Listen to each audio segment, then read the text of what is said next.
Hi, I'm Big Al, And I'm Nancy, and this is day 2 and 3 in Iceland.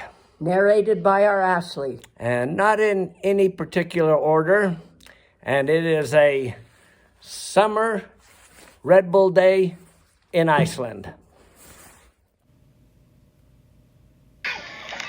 On day 2, we were in Iceland, and we got up at our bed and breakfast and packed up all our stuff and went to have breakfast at the Rock and Troll.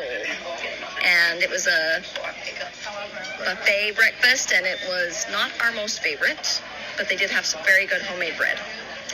Then we went on a scenic drive, and there were waterfalls everywhere, very beautiful scenery. And we met with the rest of our group, Jenny and Chad and Shelley and Kate in Thingvellir. And there is where we saw the La Rock, and we walked the gap between the tectonic plates. Which is of Eurasia and North America. And Chad got an oven mitt to keep his fingers warm with his broken hand. Ashley's idea. And then we went to lunch at a place called Efstidler 2. And it was like a farm to table, literally, from the cows eating the grain in the grass to you eating them. Choose your hunk of beef. And from there we drove to get on the cruise ship.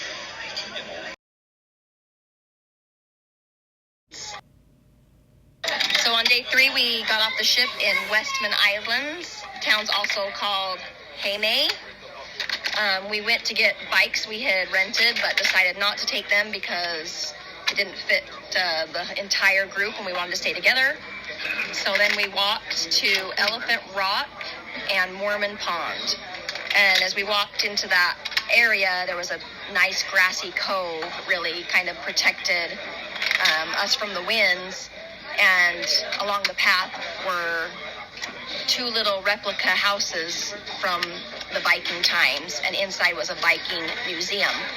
We didn't go in there, but the houses were really neat, and on this cove, the steep rock wall, were sheep just clear up high and on this very vertical rock. And then we kept walking along the pathway, which was also a golf course. And as we got to the end of the golf course, there was Elephant Rock, which looked like an elephant with his nose down into the ocean. Up on the hill, above Elephant Rock, we were able to see some puffins with binoculars. And then just around the corner from that was a monument built for members of the Church of Jesus Christ of Latter-day Saints who had left Iceland looking for Zion. Right there at the water was really beautiful. A lot of rock, and the water was just spraying up, and it was one of our favorite places that we saw. Of the island, where there was Eldfell volcano in 1973, and it expanded the size of the island.